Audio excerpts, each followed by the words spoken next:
indecent thoughts, heterodox thoughts, dreary thoughts, and hollow thoughts.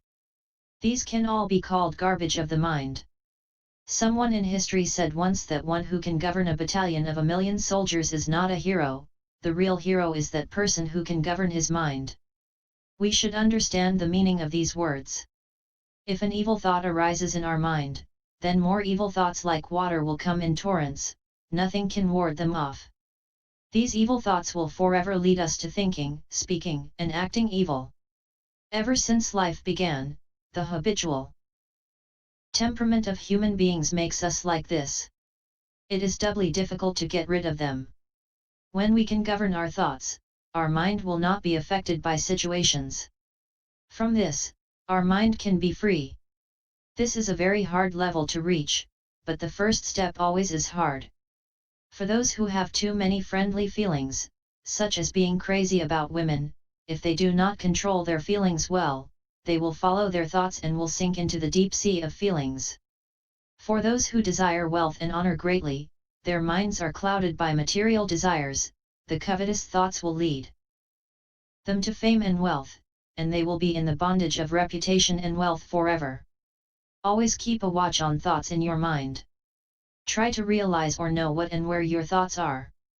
As a matter of fact, according to the experienced people's idea, thoughts always vanish when you watch them.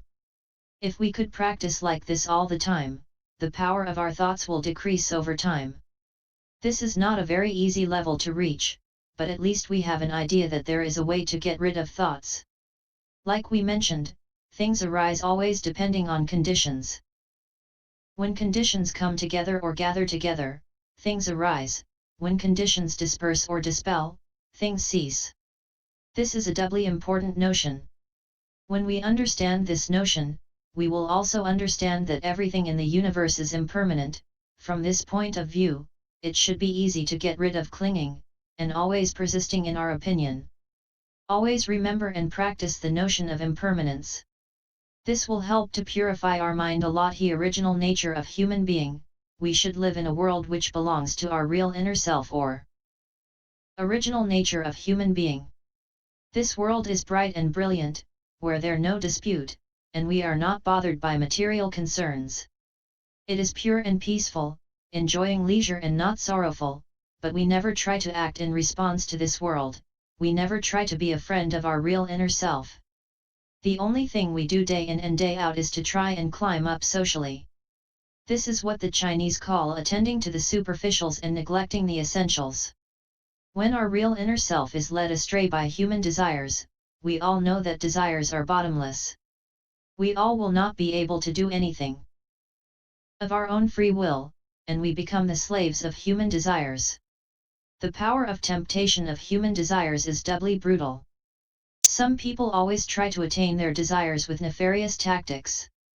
The moment we have a thought like this, the moment we lose the chance to contact our real inner self, we are going to be gone far away from purifying our mind. Our mind will not stop producing thoughts because of human desires.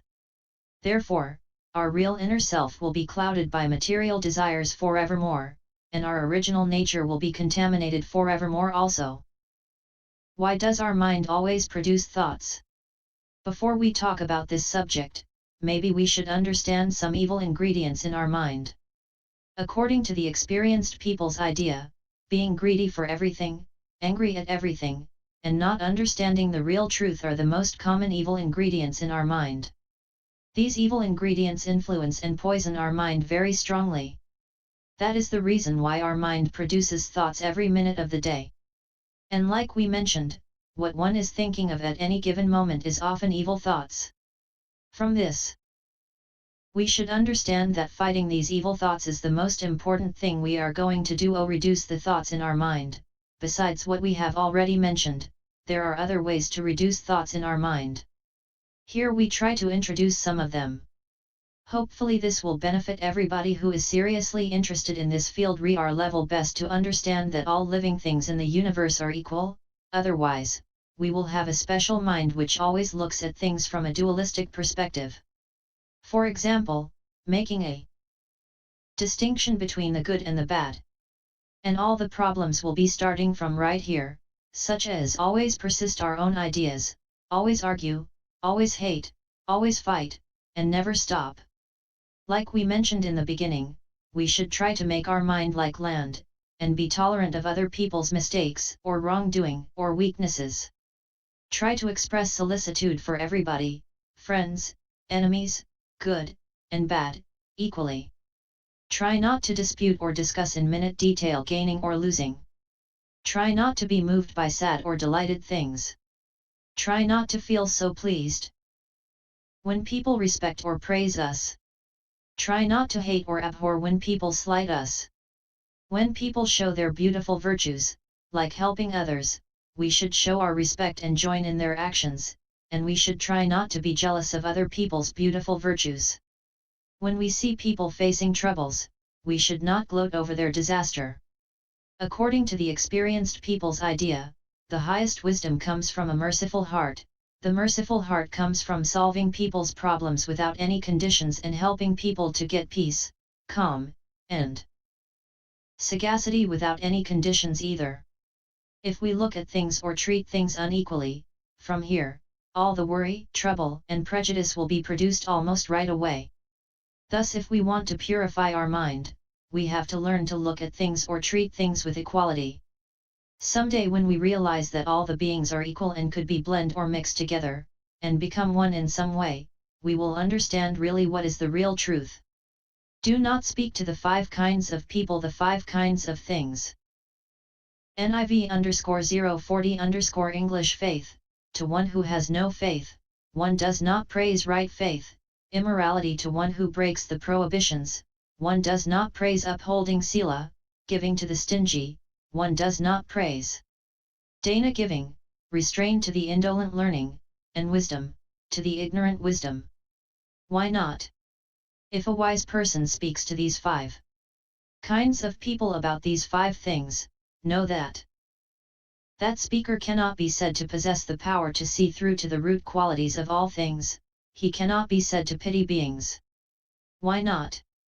Because these 5 kinds of people, when they hear these things, will gain a disbelieving mind, an angry mind, and in consequence of this they will suffer from sorrowful karmic results for innumerable ages.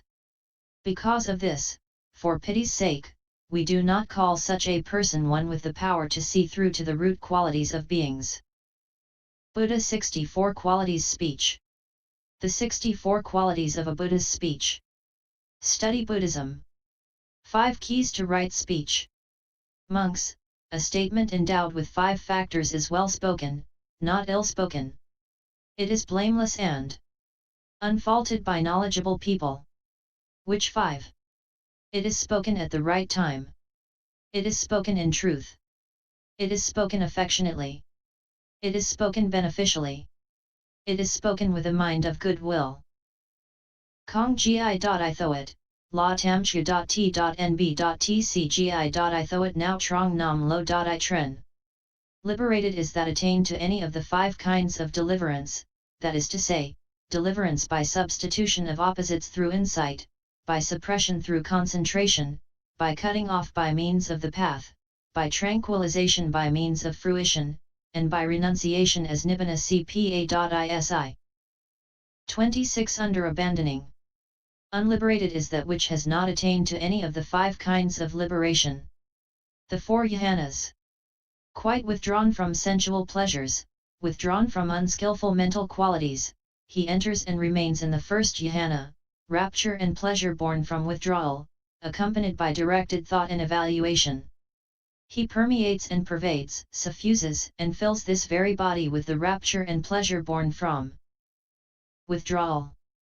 Just as if a skilled bathman or bathman's apprentice would pour bath powder into a brass basin and knead it together, sprinkling it again and again with water, so that his ball of bath powder saturated, moisture-laden, permeated within and without would nevertheless not drip, even so, the monk permeates this very body with the rapture and pleasure born of withdrawal.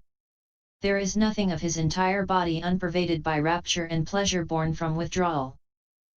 This is a fruit of the contemplative life, visible here and now, more excellent than the previous ones and more sublime.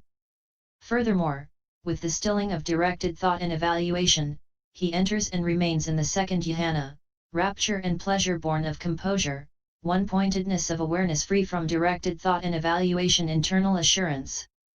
He permeates and pervades, suffuses and fills this very body with the rapture and pleasure born of composure. Just like a lake with spring water welling up from within, having no inflow from the east, west, north, or south, and with the skies supplying abundant showers time and again, so that the cool fount of water welling up from within the lake would permeate and pervade, suffuse and fill it with cool waters, there being no part of the lake unpervaded by the cool waters. Even so, the monk permeates this very body with the rapture and pleasure born of composure. There is nothing of his entire body unpervaded by rapture and pleasure born of composure. This, too, is a fruit of the contemplative life, visible here and now, more excellent than the previous ones and more sublime. And furthermore, with the fading of rapture, he remains in equanimity, mindful and fully aware, and physically sensitive of pleasure. He enters and remains in the third jhana, of which the noble ones declare, equanimous and mindful, he has a pleasurable abiding. He permeates and pervades, suffuses and fills this very body with the pleasure divested of rapture. Just as in a lotus pond, some of the lotuses, born and growing in the water, stay immersed in the water and flourish without standing up out of the water, so that they are permeated and pervaded, suffused and filled with cool water from their roots to their tips, and nothing of those lotuses would be unpervaded with cool water. Even so, the monk permeates this very body with the pleasure divested of rapture. There is nothing of his entire body unpervaded with pleasure divested of rapture. This, too, is a fruit of the contemplative life, visible here and now, more excellent than the previous ones and more sublime.